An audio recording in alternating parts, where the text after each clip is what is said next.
You're listening to Opie and Anthony. On the virus, Sirius-XM. You guys were talking about the Pope. Did you hear about the gay kissing? Oh, yeah. The gay kissing? Should have been gay kiss in, as in sit in. Kiss in, like kiss dash in. Like came out gay kissing. I thought gay kissing. Yeah, about 200 people staged a gay kiss in as the Pope drove by. Okay. Yeah, and then the rest of them jeered at the Pope. They jeered him? Oh, yeah, they jeered him. That's how you literally do it. You actually say the word jeer. Yeah, jeer. You yell the word jeer loudly. Jeer. And you can add as many E's as you want. Jeer! Unlimited. That'll hurt you. That'll cut you to the bone, man. Somebody jeers at you. Yeah, so they while he was driving by, they were making out. Guy on guy makeout. What was he session. doing? Asking the driver to stop? He's just not the most masculine Pope we've ever had. Snapping pictures. I don't blame gays for fucking hating him. They should. Yeah. Well, he's just interpreting what he thinks is biblical. Yeah, isn't he terrific? You know. Yeah. Hey, by the way, sorry for all the ass fucking kids. I'm not ready with that. Something about a shitty man organization. laying with man. I have Brian no idea. has left the studio. Brian has left the studio. Jim Norton He's saying taking a left turn. Brian has left the studio. Hey, man. I was trying to drink coffee, and all of a sudden I saw it just shaking in his left hand. Oh, no. There goes my career. How about them Pop-Tarts, though? Pope tarts. We always try to blow up Brian's career when he's here. That's why the visits are less and less, by the way. No, it's not I'm just that. kidding, I'm kidding. I love coming in here. I know just you haven't do. been doing... I know you know. I'm just fucking busting your balls. The first time I realized the power of the show is, remember the people were eating the rats? Oh, God, yes. And I did a show that weekend, and people were holding up placards that said, "Rats, eat rats. Got any rats?" And I'm like, what the hell is this? What? Yeah. What's going on here, Those man? were the good old days. I don't think the new bosses would allow us to have a rat eating contest. That was one of the most disturbing shows we ever did. I know. With the serial killer cook that was... He was a chef, yeah. Well, he said he was a chef. I was convinced he likes killing animals. Because how he... Yeah, one guy was a chef. One guy killed it appropriately. They had to kill the rats in front of us. Wow, yeah. And the other guy was just bashing it over the head. Oh, man. What did we get ourselves into? Yeah, Mark, the chef there, he was able to kill it in one hit. He knew it, like where on the neck to hit it or whatever. Something, yeah. This other guy was just like, It ain't that bashing it in the face, and it's just awful. You know what, though? Brian Regan was all in. He didn't run out that day. No, that was... I was didn't run out intrigued, that man. day. My eyes were wide open, but that I was... wasn't moving. Do you remember... we were amazed that we got listeners to actually come in and eat the rats. But do you remember that some people went back for seconds? Because he made That was the best part of the whole bit. Frenchie, Mark. All of a sudden, we're like, okay, everyone got through it. And then a few people were like, hey, I noticed there's a little left over. You mind if we have some more? That would be wonderful. The ultimate compliment for a chef. It really is. Is that when people go for seconds on your rat recipe. Rat. And we picked the perfect chefs because then the other chef's dish, people were actually hurling. They couldn't keep it down. He put it in a pan and just cooked it like it was the Civil War. Like an old black skillet. Yeah. An old black skillet. Yeah, I hear down there in South Carolina they're eating rat. Just threw it in there with no oil or anything. Just heat coming through the bottom, and we're just gonna keep cooking it till it's dead. Oh my God! Yeah, that is the truth. Oh my God! It really was like they were in one of those Civil War POW camps, eating rat and mattress ticking. Everyone's saying you rock on the phone, so Of Brian course. Regan rocks. They're very excited. you're Very back. nice, man. Yeah. What have you been up to, Brian? We haven't even asked you that yet. I've been rocking, man. I do a rock show now. Yeah. No, I just do been out doing stand-up. Constantly touring, huh? Constantly. Not backing off a little bit? No, kind of the same schedule. I try to do a couple of weekends a month, and That's cool. not bad. Yeah. You don't have to go out every weekend anymore? No. Oh, that's good. No. It's it's because You're playing my wife bigger and I we places. have kids, man. I want to be home and Yeah, you can't be one Watch of those them grow up, absentee dads or something. Right. Come home every once in a while just to say hi, and then you're back on the road. Mm-hmm. You go home and they go, your son knows how to juggle now. When did that happen? When did that happen? Yeah, he's playing a Harry Chapin song. Might have been on the road a little too long, huh, Brian? He got a lot of cats and cradles in his room. Hey, do they have a sense of humor yet? Yeah, they're both funny. Funny? Our daughter always tries big words, and she's only 7 and she doesn't quite nail them. Like mazagine. Mazagine. Are you reading a mazagine? And like I hope she never corrects it, but I know you have to. I know if she ever gets a job with a magazine company, she can't still be hanging on to, this is a great edition of our mazagine. But she tried one the other day that I had not heard. She said, Daddy, I finally figured out what cadensuance means.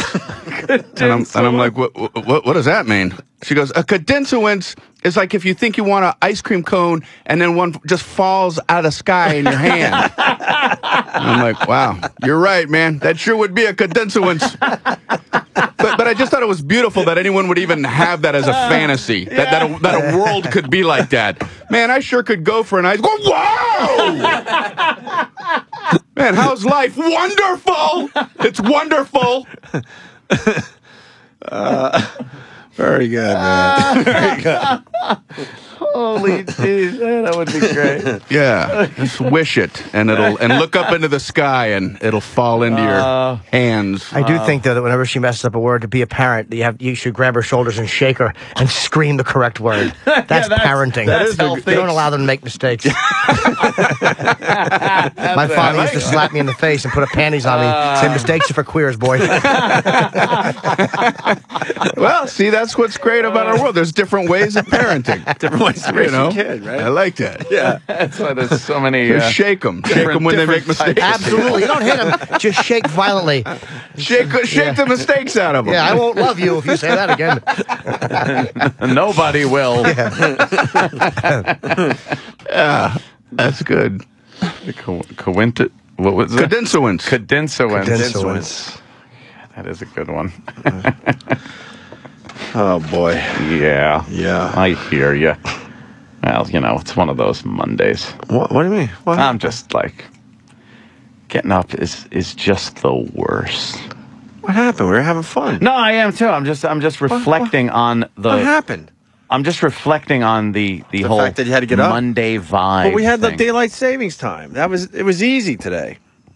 And that's another thing. It was a cakewalk today. I tweeted that, which was such great knowledge for everybody. The fact that I don't like technology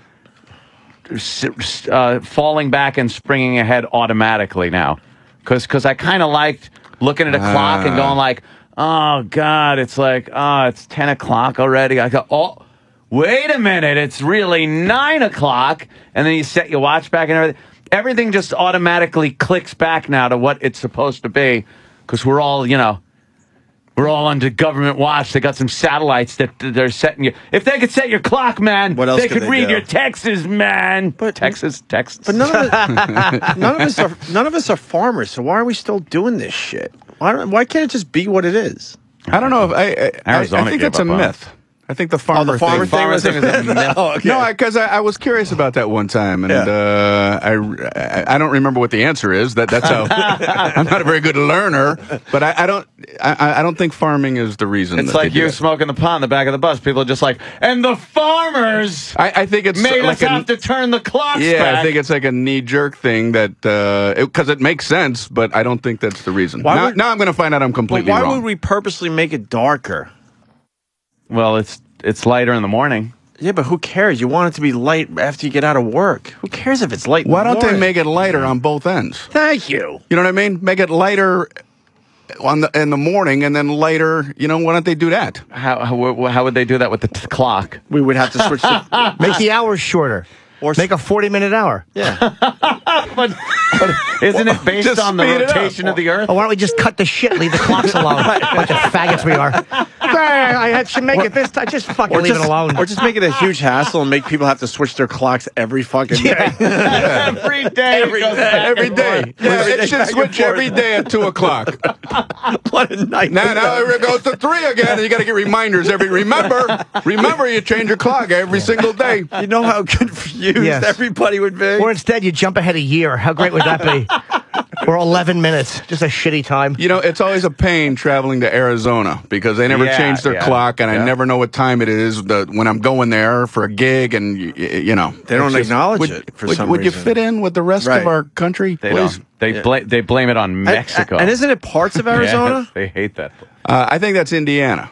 I think all of Arizona never changes. Just said, fuck you, Indiana's America. like right in the middle of the time zone or something. Indiana switched recently, but up near Chicago, they don't. Chicago, they stay on Central Time. So imagine if anybody has a commute from Northwest Indiana into Chicago.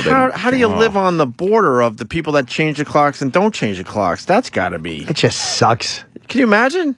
I don't know. It'll be over at noon. What time is that? Right. An hour ago, I'm here.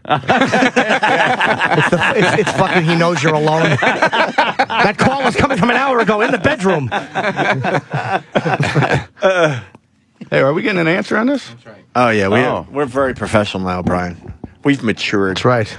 So it's not the farming. It's not the farming. All right. What is the it? one fact that I Originally, know. as indicated by time change 2010 fall. Brian, you want to read that? Trust you more when than and me? why daylight savings was initiated at the start of the 20th century to help increase production in factories and boost morale. Yes, we must boost morale and increase production in the factories. How does that boost morale?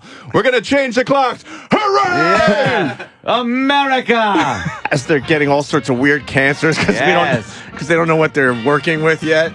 We can't give you a raise, but we're going to change the clocks. Yes, folks, it's time to change the clock. Everybody do the Charleston. It's time to change the clock. Unless you're a colored person. Whites only change the clock. Yes, my battery's dead, I think. I hate when my battery goes on my oldie time talk machine. I can't oldie talk. Stupid thing. Yes. Oh, well, that bit was going to go places and we don't have batteries. But I don't have my oldie time battery talkie walkie-talkie device. Increase production. I walkie and talkie. Ha ha. How do you... How does it boost... You have the same thought I do. Because there's no windows in factories. How does that boost production in factories? I don't know. It's like, we can't make any more widgets. It's only 1 o'clock. Okay. What was it? How does it boost... I guess because people wake up early to go to work and it's lighter out. Yeah, but you don't... So they're like, that's good. You never see daylight when you're in half these factories, especially the turn of the century. And the whistle blows that Allentown song whistle, and then they leave and it's dark out. Yeah. And it's dark outside. Don't need that. Well, you know what? That's not morale. That's a morale booster in the morning, but then it's downright depressing at night. And then 6 months later, they boost morale the other way. Yeah, how does it boost morale? They just keep boosting it back and forth. Yes. Spring forward, fall back. Which is the good one? Did we just do the good one or the bad one? Nah, it's the bad one. This is the bad one, right? Yeah, it's going to get darker earlier out. Which one? Why is one good and one bad? Well, I kind of like when it stays light out later. I kind of like when I'm the other way. You're the other way? Yeah. I don't like 3:30 in the afternoon and it's like starting to get dark. Yeah, it's creepy. I like when it's dark when a comedy show starts. I don't like when it's daylight when a comedy show starts. What's worse than a 7 o'clock show? Exactly. Selfish Brian. So I'm lobbying. So when I had Barack on the phone, I said, hey. Morale's up for Brian Regan. I guess. I just thought you've become so huge that you would actually talk to Barack Obama. No. See, I feel like an idiot. Why? That was kind of that was an innocent question. Yeah. That a boy 38 years your junior should have asked. Brian's daughter should have asked him that. Daddy, did the president call you? I read it in a magazine. I got words wrong when I was a boy, and my father would take a cigarette and burn the tip of my penis until I said it correctly. Ow. That's how I learned. And you speak so clearly now. I do. I have amazing diction. Isn't that a coincidence? I guess I didn't have my. I guess I didn't have my penis burned as a kid. Oh, well. Exactly. Well, lucky me. So is he like a grammar school teacher? Was that his technique with all the kids? No, he just hated poorly pronounced words. I guess. Certainly seems We should take a quick break because before you got here, Brian, we talked for 3.5 straight hours, so we need to take another break. 3.5 hours. Hey, why don't we move the clocks back? We come back, we're all going to feel great. Yeah, it's going to feel well rested. How about we move it forward one more hour? Huh? That means we'd be out of here. I'd be home. Right. Why don't we do it? I don't understand the concept. Right. Okay, you're right. The Virus. Sirius-XM. This is the Opie and Anthony Show.